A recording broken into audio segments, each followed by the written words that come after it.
नमस्कार। देश की तमाम फटाफट खबरों में आपका स्वागत है। खबरों के लिए आपसे निवेदन कि यदि आपने हमारे चैनल को सब्सक्राइब नहीं किया तो कृपया करके आपके अपने चैनल को सब्सक्राइब करना ना भूलें। आप सब्सक्राइब करते हैं तो हमें हिम्मत होती है सही और सच्ची खबरें आप तक पहुंचाने की।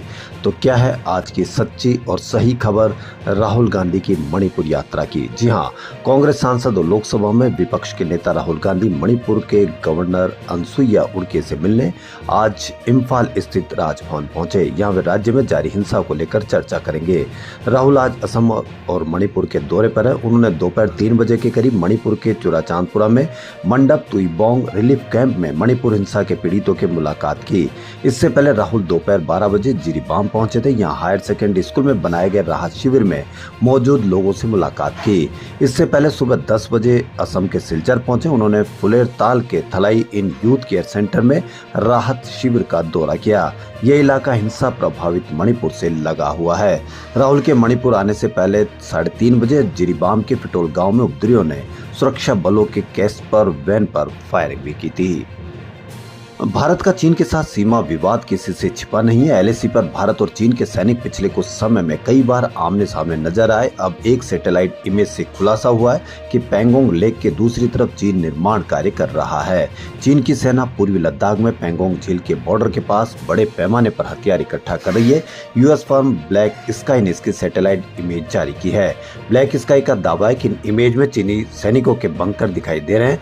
इन्हें हथियार और ईंधन के भंडारण के लिए बनाया गया है। ये बंकर 2021-22 के दौरान बनाए गए। इनमें ईंधन और हथियारों को छिपाया गया। इस जगह पर बख्तरबंद गाड़ियां भी देखी गई है। हिंदुस्तान टाइम्स की रिपोर्ट के अनुसार पैंगोंग झील के पास सिरजेब में चीनी सैनिकों का बेस है। यहाँ चीनी सैनिकों का मुख्यालय भी है। इस जगह पर भारत अपना दावा करता है। ये जगह एलएसी से सिर्फ 5 किलोमीटर दूर है।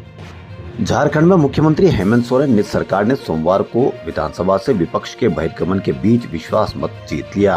राज्य की 81 सदस्यीय विधानसभा में 45 विधायकों ने विश्वास प्रस्ताव के पक्ष में मतदान किया। निर्दलीय सदस्य सरयू राय ने मतदान प्रक्रिया में हिस्सा नहीं लिया। इससे एक दिन पहले रविवार को सत्तारूढ़ गठबंधन और विपक्ष दोनों ने विशेष विधानसभा सत्र के लिए रणनीति तैयार करने के लिए अलग अलग बैठकें भी की थी। इस बैठक में झारखंड मुक्ति मोर्चा, कांग्रेस और राजद विधायकों ने विश्वास मत हासिल करने का भरोसा जताया था। वहीं विपक्षी भारतीय जनता पार्टी ने कहा था कि सत्तारूढ़ गठबंधन के लिए आसान नहीं होगा। बहुमत परीक्षण के बाद अब सोरेन मंत्रिमंडल का विस्तार होना भी तय माना जा रहा है। वर्तमान में विधानसभा अध्यक्ष को लेकर कुल 77 सदस्य, ऐसे में बहुमत के लिए 39 विधायक चाहिए थे, लेकिन सोरेन के समर्थन में 45 वोट पड़े। जम्मू कश्मीर में रोज प्रतिदिन हिंसा कहीं न कहीं दिखने को मिलती है, सुनने को मिलती है। जम्मू कश्मीर के कठुआ जिले में आतंकवादियों और सेना के जवानों के बीच मुठभेड़ की खबर। इस घटना में सेना के एक जवान घायल हो गए। शुरुआती हमले में काबू पा लिया गया और मुठभेड़ जारी है। जम्मू कश्मीर के कुलगाम में 2 जगह चली मुठभेड़ में सुरक्षा बलों ने 6 आतंकवादियों को ढेर कर दिया। मारे गए आतंकियों के ठिकाने से जुड़ा एक वीडियो सामने आया, जिसमें दिख रहा था कि एक घर में बनी अलमारी के भीतर आतंकियों ने गुप्त ठिकाना बना रखा था। हाल के दिनों में सिर्फ कुल नाम में हिजबुल के 6 आतंकी मारे गए, साथ में 2 जवान भी शहीद हुए। 9 जून को जम्मू कश्मीर के रियासी जिले में शाम के समय आतंकवादियों ने तीर्थ यात्रियों को ले जा रही एक बस पर गोलीबारी की थी। इससे बस खाई में भी गिर गई थी। रविवार को फ्रांस में संसदीय चुनाव के दूसरे चरण के लिए मतदान कराया गया। मतदान के बाद आए नतीजों में राष्ट्रपति एमेनुअल मैक्रों की पार्टी रेनेसा को बड़ा झटका लगा। इस चुनाव में वामपंथी गठबंधन न्यू पॉपुलर फ्रंट ने सबसे अधिक सीटें जीत ली है। मरीन ले पेन की दक्षिणपंथी पार्टी दूसरे और राष्ट्रपति मैक्रो की पार्टी रेनेसा तीसरे स्थान पर रही। इन नतीजों के बाद फ्रांस राजनीतिक अनिश्चितता में फंस गया, क्योंकि कोई भी पार्टी पूर्ण बहुमत हासिल करने के करीब नहीं पहुंच पाई है। फ्रांस में त्रिशंकु संसद के कारण राजनीतिक उठापटक शुरू हो गई है। मौजूदा प्रधानमंत्री गैब्रियल एतल ने अपने पद से इस्तीफा देने का ऐलान किया है। अब इस बात को लेकर संशय बना गया है कि देश का अगला प्रधानमंत्री कौन होगा और सरकार में कौन होगा।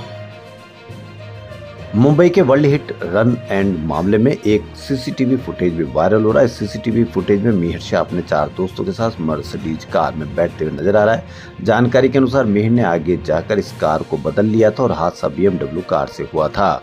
बता दें कि मुंबई के वर्ली इलाके में रविवार सुबह तेज रफ्तार में मछली खरीदने जा रहे दंपत्ति को रौंद दिया था। पुलिस सूत्रों ने बताया था कि हादसा जिस कार से हो उसमें शिवसेना शिंदे गुट नेता के बेटा बैठा हुआ था। इस घटना में महिला की मौत हो गई थी, जबकि उनके पति की हालत गंभीर बनी हुई है। कोर्ट ने सुनवाई के बाद राजेश को शाह का जुडिशियली कस्टडी में भेजा था और ड्राइवर राजेंद्र को एक दिन की पुलिस रिमांड में भेजा था। राजेश शाह ने कोर्ट में जमानत की याचिका दाखिल की, जिसे स्वीकार करते हुए कोर्ट ने उसे 15,000 रुपए के बेल बॉन्ड पर जमानत दे दी है। प्रधानमंत्री मोदी 5 साल बाद रूस पहुंच गए। मॉस्को में वनुकोवा 2 इंटरनेशनल एयरपोर्ट पर उनका स्वागत गार्ड ऑफ ऑनर के साथ किया गया। इस दौरान रूसी सेना ने भारतीय राष्ट्रगान की धुन बजाई। मोदी 22वें भारत रूस वार्षिक सम्मेलन में हिस्सा लेंगे। मोदी आज पुतिन के साथ प्राइवेट डिनर भी करेंगे। यह पहला मौका होगा जब प्रधानमंत्री यूक्रेन जंग के बाद रूस का दौरा कर रहे हैं। इससे पहले वे 2019 में रूस गए थे। मोदी और व्लादिमीर पुतिन की आखिरी मुलाकात 2022 में उज्बेकिस्तान की राजधानी समरकंद में SCO समिट के दौरान हुई। पुतिन 2023 में भारत में G20 सम्मेलन के लिए नहीं आए थे। पीएम मोदी ने एक्स पर पोस्ट किया है कि मॉस्को पहुंच चुका हूं। उम्मीद है कि दोनों देशों के बीच रणनीतिक साझेदारी और भी अधिक मजबूत होगी। रूस मॉस्को के बीच मजबूत संबंधों से दोनों देशों की जनता का फायदा मिलेगा।